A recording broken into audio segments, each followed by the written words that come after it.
Hello, my name is Resurrection Graves, and you may know me as a child sexual abuse expert. I spend most of my days research and in writing and finding new ways to help others to heal from child sexual abuse.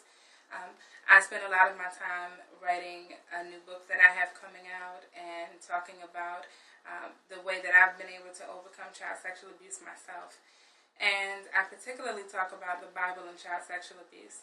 So you may have seen some of my videos, you may have seen some of my writings where I'm talking about pastors who have, and ministers, ministry leaders, people who have been kind of ignoring and silencing the subject of child sexual abuse. And I am here to kind of bring it to the light and say this is no longer something that we can ignore. So last night I received a text message about 10 p.m. and it was from someone who has been following me faithfully on Facebook.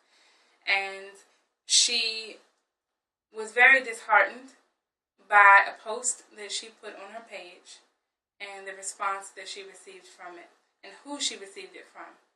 So 10 p.m. she reached out to me. We didn't get a chance to talk until today. And when we did, she let me know that on her Facebook post, she said, I really wish that I had a mother that I could connect with. Now, you and I both know that whether you have your mother or whether your mother is gone to be with the Lord, whether your mother is absent from your life, whatever your circumstance is, we can all relate to the desire to be connected to our mother. And this was her desire. And someone inboxed her a message, and their response was, do you really think that anyone cares about that? And it started a dialogue between them, and this woman that we'll call Dana began to tell the person that was inboxing her and being very, rude and kind of condescending, even disrespectful, that, listen, that is not how you talk to someone who's healing. That is not how you show compassion. Well, the woman continues to kind of say all these different things to her, even telling her, you need to do this, you need to do that, you need to get in the Word, you need to get over it, okay? Now, any of you who have ever been abused in any way understand what it sounds like to hear someone tell you to get over it.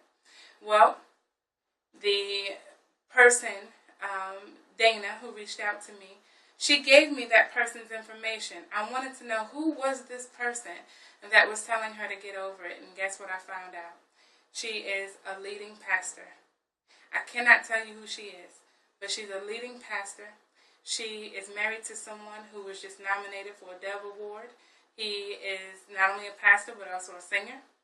And you would be surprised to know how this woman treated Dana. With her permission, I'm able to share her story, although I will not violate her confidentiality by saying her real name or the pastor's real names. But why am I telling you this? Why is this important?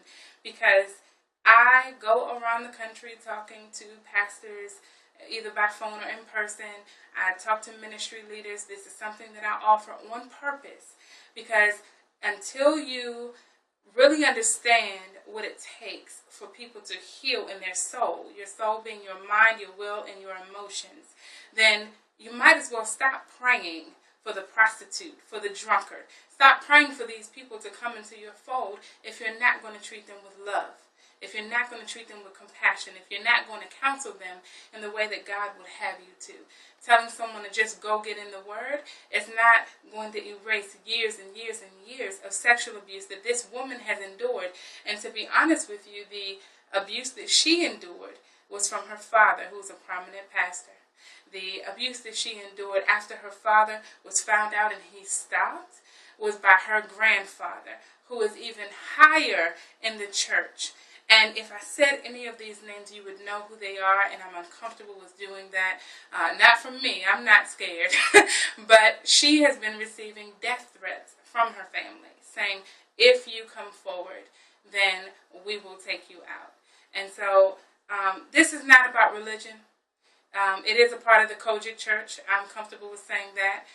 But this is not about a denomination or religion. This really is more so about the fact that child sexual abuse spans culture, spans races, spans age.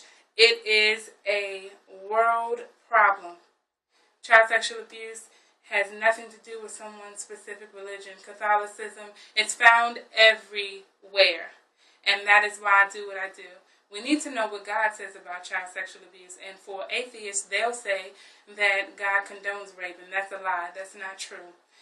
For Satanists, what people don't know is that Satanists conduct rituals which include human sacrifice, and that means children. Children are the human sacrifice. And so, when we say that, it's religion and it's this, understand this, you believe something. Regardless of what you believe something. And so, the reason why I'm bringing this to light is because I was very disturbed to know who the people were that were involved. But this is why I come to your church. This is why I come and I talk about how we can heal child sexual abuse, how to handle child sexual abuse when they come up as an issue, and then how we can help adults who need to heal from child sexual abuse. So before they can move forward and, they can have hands laid on them and that moves them in their spirit. But what about their soul? What about their mind, their will, and their emotions? There are other parts of this thing that need to be tackled. And so to the woman who decided to tell Dana that no one cares, that is a lie from the pit of hell. And although it is not everyone's responsibility to respond to, statuses on Facebook and things like that, this particular woman, being a prominent member of a church, being well known, it was very unacceptable and a lack of compassion. And I would dare say that Jesus would not have responded like that. So, in the spirit of correction, I will say this. If you have people who are in your church, who are connected to you on Facebook, who you see on the street, and you may not understand the hurt that they experience, know that by saying something condescending or rude, you could actually set back their healing. And this particular woman, she wanted to cut herself. She's been cutting herself since she was 7 years old. And she really is reaching out because she wants to heal from the child sexual abuse that she endured and from the abandonment of her family. But when another pastor reaches out and says no one cares, what do you expect for this woman to do? So I'm glad she called me. I'm glad that she felt it was a safe place to reach out to me. What I really am calling to action is more pastors to become sensitive to the fact that people really are healing from their past. And many times, spiritual words from God, scriptures, there were things that were used by abusers in the name of God to abuse children. So that's all I'm going to say in that realm. But if you have any additional questions, please feel free to call me. 202-717-7377. I do have an email address, resurrection.wordpress@yahoo.com. And you can always find me on Facebook as well, www.facebook.com/resurrectiongraves. Very, very important that pastors understand that sexual abuse is not something that we can ignore. It is not something that we can pretend doesn't happen. And I already know that the largest insurance company for churches, the number one problem that they have is the child sexual abuse claims. So it's important for you to have someone that can come in, that can talk about the Bible and how God sees child sexual abuse, and also how we can flesh it out, how we can handle child sexual abuse issues as they appear.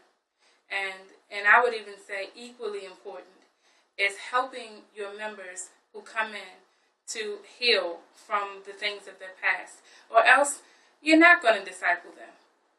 I really, truly, honestly believe it's impossible for you to disciple someone who cannot get rid of their past. And is it your responsibility? I'm not going to tell you that, but I think you should ask God. Thank you, and be extraordinary.